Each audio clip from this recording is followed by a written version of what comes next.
What's up, everybody? Welcome to the Stocks channel. My name is Cory, and Friday in the stock market, we're seeing the indices getting a little oversold and may be due for a short-term bounce. First up, let's take a look at the S&P 500 SPY ETF. So let's crack open this chart and see what's going on in the stock market today. All right. Friday in SPY, we were up 0.05%, but in the morning, we had a gap down outside the lower Bollinger Band, and that did create a gap to fill just below 436. So usually when you see that, that's a great time to go long and capture the gap fill, and that's exactly what we did in the Discord server. But from here, I still think there's a good probability we continue this bounce early next week, and then we'll look for the opportunity for a lower high before we continue lower towards the price target at 430. Now, make sure you pay attention to the triple Qs analysis because there is going to be a scenario where SPY doesn't quite get to 430, and it's going to depend on the tech sector. So in the short term on SPY, you're managing risk right around 436, but the critical support is down here at 430, and that is based off the weekly chart technical analysis, which we'll go over again in detail this weekend. And the resistance we're paying attention to is going to be right around this 50 EMA and resistance zone between 440 and 442. So in the short term, we're getting a little overextended to the downside. We're way below the 20 simple moving average, and we're outside the lower Bollinger Band. So don't be surprised if we can hold from 436 and start bouncing towards the 440s.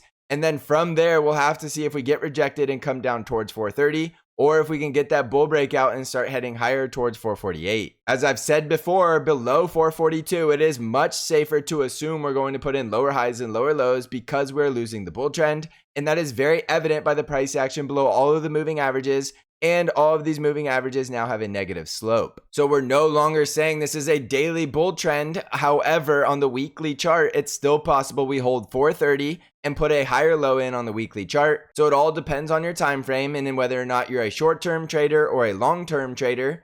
If you're a longer term trader, you could easily still view this as a bull trend, but short-term traders, you need to view this as a downtrend because SPY is trading below 442. Remember, that was our risk level. We broke down below it, which meant we're getting risk off, and in a risk off environment, we're looking for downtrends, not uptrends. Now pay attention, the volume was very large on Friday, and that was OpX, and we did hold the support, but again, we're very oversold, so it's not surprising to see bounces when it's very difficult to go a lot lower, and we're really looking for that critical support down there at 430, and if we break 430, we're looking for the gap fill below 423. On the NASDAQ 100 triple Qs, we were down 0.13% on Friday, and again, just like SPY, we opened outside the lower Bollinger Band, so we were extremely oversold. But more importantly, we hit the next price target at 355. Remember, I told you if we were breaking below 366, we were looking for 355 to 357. And not only did we hit 355, but we closed above 357. So we're getting a lot of read from the price action that tells us we're now near critical support in the triple Qs. Now pay attention, I said the critical support in SPY was 430, but the critical support in the triple Qs is 355.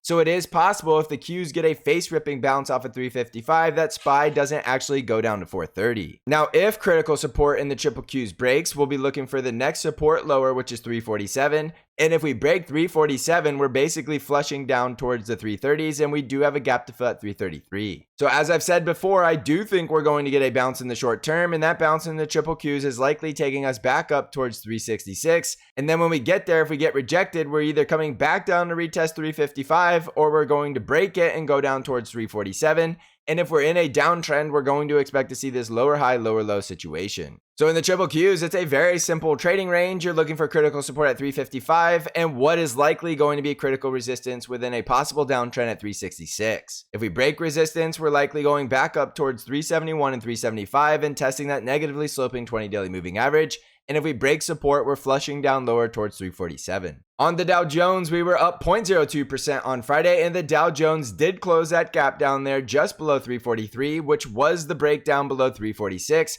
However, we're still closing above this support right around 345. And the reason that is very critical is because that is the weekly inverse head and shoulders neckline. So it is possible this is a retest of that breakout before we continue higher towards 360. Now, in the event we get a longer term sideways consolidation, we could chop around before going to 360, which could be a very nice trading range for the market to build up energy before going higher. But in the short term, this is going to be very difficult to trade and very choppy. So in the Dow, just watch this level right here, right around 345 to 346. And if we continue lower, we do have another gap to fill just above 339. On the Russell 2000 IWM ETF, we were up 0.54% on Friday, and the critical support on the Russell is now the 200 daily moving average right around 180. 182 to 183. Again, way outside the lower Bollinger Band, and it looks like we're due for a bounce, and the bounce is likely going to take us back up towards the negatively sloping 50 EMA right around 188. And if we get rejected from there, we're looking for a continuation of this downtrend, and we do have gaps to fill out 176 and 171. And if we break out, then we're looking for a trip back up towards this negatively sloping 20 simple moving average, and we're going to be looking for a resistance right around 190 to 191. On the ARKK ETF, we were up 0.35% on Friday, and again, bouncing off the 200 daily moving average, so the critical risk level right now is going to be 39.4, which is that 200 daily moving average of support. If we break below the 200 daily moving average, we're likely right back into the bear trend, because remember, we had this false breakout look, which required us to hold the breakout above 44.5. So remember, in order for ARKK to get more bullish, we need to break back above 44.5 and prove this wasn't just a false breakout for the bulls before we go right back into that bear market. So manage your risk right here at this critical support at the 200 daily moving average.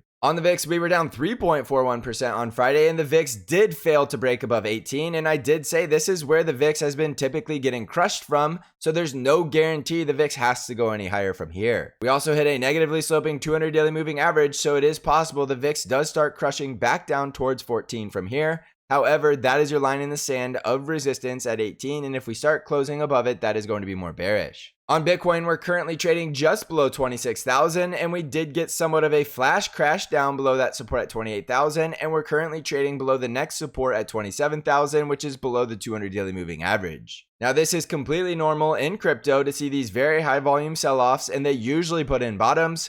And if you're looking for a bottom in Bitcoin right now, it's somewhere right around 25,000. If we break 25,000, that's extremely bearish because we're also below the 200 daily moving average. So if you're not a long-term bull, you really shouldn't be trying to catch this falling knife. But if you're a long-term bull, this is the time to start accumulating. We're more bullish back over that 200 daily moving average, which is going to require a break back above 27,000. On Tesla stock, we were down 1.7% on Friday, and Tesla did lose that critical support trend line, which was right there between 223 and 230, which means it is likely this is going to turn into a falling knife that could take us back down towards 208 to 197. And if we break 197, we're officially out of the bull trend and heading back into a bear trend. So this is sort of bounce or die territory for Tesla between 208 and 197. And I still think there's a chance this is a liquidation stop loss hunt before we go higher towards the 290s. But again, that is a longer term view. And if you're not a longer term trader, then you need to respect this current short term downtrend. On Apple stock, we were up 0.28% on Friday, and Apple is trying to hold on to this support right around 174. And we did hold that support just above 171. 171 is going to be critical because if we break below it, we're likely flushing all the way down to 167, which is also the gap fill, and the Bollinger Bands are going to allow for that. So in the event Apple starts to bounce, you're looking for resistance right around 177, 179, and 182. And any of those could reject from a lower high into another lower low that takes us down to 167. So what that could look like in Apple is in the short term, we could get the bounce that we're expecting to see in the indices. And anything from here could be a lower high before the next lower low. So this is the current downtrending environment that we need to be respectful of, which is why I tell you we're risk off while SPY is below 442, which simply means we're expecting downtrends and lower highs and lower lows. And then quickly, we can jump over to the US 10-year yield, and we can see even though it was red on Friday, we really just retested the breakout. So this is still a bullish pattern in the US 10-year yield, which is going to give us headwinds for equities. The financial sector has two closes below the 200 daily moving average, which is a warning sign, which means even if we start to bounce, it could be that lower high before the next lower low. And this is the theme across the market. So you need to be very respectful of the downtrends. And even if we get very strong bounces, it's possible they're all going to be lower highs. So jumping back over to the S&P 500, this is very critical support zone, and it's going to be on the weekly chart analysis on how you see why these support zones are getting so critical. So try not to get overly bearish here, because on the weekly charts, this could still just be a correction within a bull trend before we continue to go higher. But we're going to need to respect the current downtrends on the daily chart, which means we're not getting overly bullish on an idea. We're respecting the current daily trend, which is currently lower while SPY is below 442. Remember, the trend is your friend, and right now the daily chart is a downtrend, so you need to respect it, and you don't want to be overly bullish in a downtrend because there's always the chance they continue to go lower. And if you're catching these falling knives, it's very painful when we continue to go lower and you have no more dry powder and you're continuing to lose money. So respect the downtrends and manage risk accordingly. If you want to come crush this market, consider joining Bank Trade Alerts or the Stocks Channel Discord server. Find out how to join either service by clicking on the links below. So thank you for watching, everybody. I hope you're crushing this market, and as always, I will see you in the next episode.